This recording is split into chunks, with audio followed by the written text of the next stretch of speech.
বিবাহের আগে অবশ্যই যেসব বিষয়ে খোলামেলা আলোচনা করা জরুরি। আসসালামু আলাইকুম, স্বাগতম মুসলিমাস দিনে। বিবাহ শুধুই দুটি হৃদয়ের মিলন নয়, এটি দুটি আত্মার চুক্তি, জীবনের পথ পরিক্রমায় একজন সঙ্গী নির্বাচন এবং আল্লাহর সন্তুষ্টি অর্জনের একটি পবিত্র বন্ধন। পবিত্র কুরআনে আল্লাহ তাআলা বলেন, আর তাঁর নিদর্শনসমূহের মধ্যে হল যে তিনি তোমাদের জন্য তোমাদের মধ্য থেকে জোড়া সৃষ্টি করেছেন, যাতে তোমরা তাদের কাছে শান্তিতে থাকতে পারো, এবং তিনি তোমাদের মধ্যে পারস্পরিক ভালোবাসা ও দয়া সৃষ্টি করেছেন।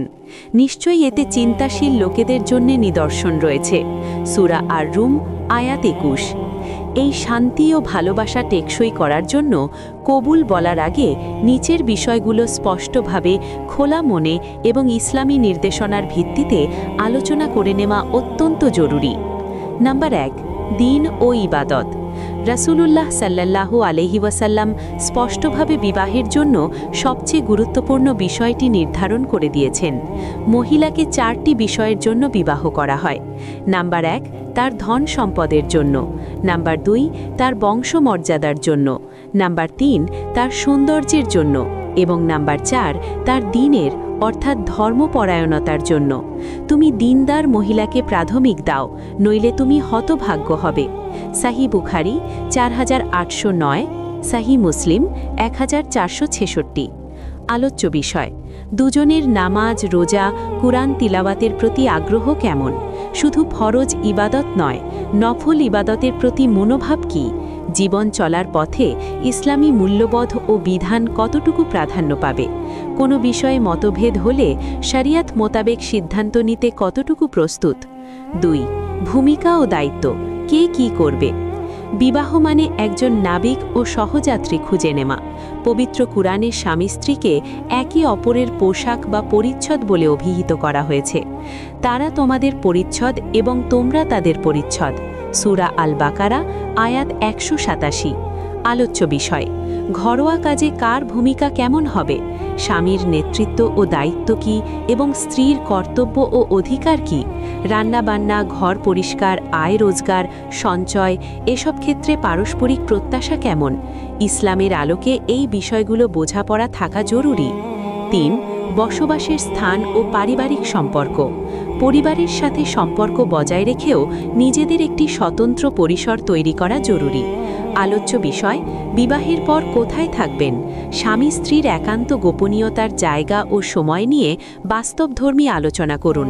শ্বশুর শাশুড়ি বা শ্বশুরালয়ের অন্যান্য সদস্যের সাথে কেমন সম্পর্ক থাকবে? একসাথে থাকা বা আলাদা থাকার ক্ষেত্রে উভয়ের মানসিক ও আর্থিক প্রস্তুতি কেমন? ৪, আর্থিক প্রত্যাশা ও ব্যবস্থাপনা। ইসলাম আমাদের অর্থের হিসাব নিকাশে সচেতন থাকতে নির্দেশ দিয়েছে।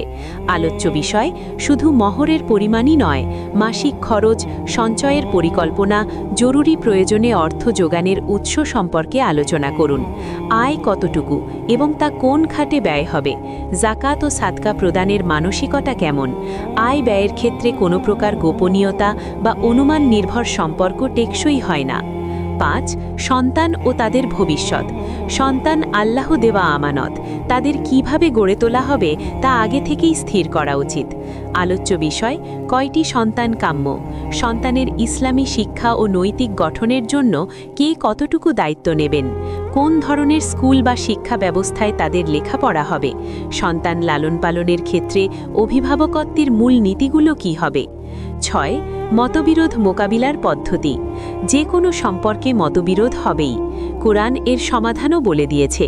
আর যদি তোমরা তাদের মধ্যে বিরোধের আশঙ্কা করো, তাহলে স্বামীর পরিবার থেকে একজন এবং স্ত্রীর পরিবার থেকে একজন সালিশ বা মধ্যস্থতাকারী নিয়োগ করো। তারা যদি উভয়ের মীমাংসা চায়, তবে আল্লাহ তাদের মধ্যে মিলন ঘটিয়ে দেবেন। সূরা আন-নিসা আয়াত ৩৫।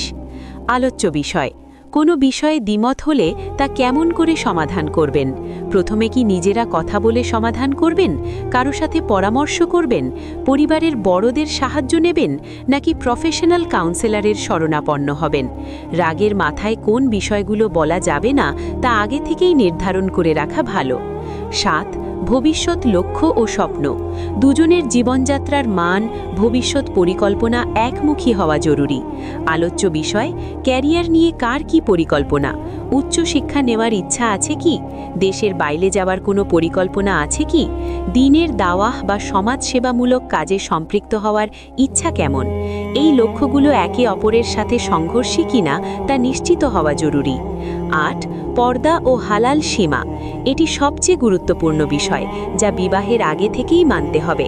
ইসলাম সম্পর্ককে পবিত্র ও সম্মানজনক রাখতে স্পষ্ট নির্দেশনা দিয়েছে। আলোচ্য বিষয়: বিবাহের আগে সম্পর্ক যেন সম্পূর্ণ হালাল সীমার মধ্যে থাকে।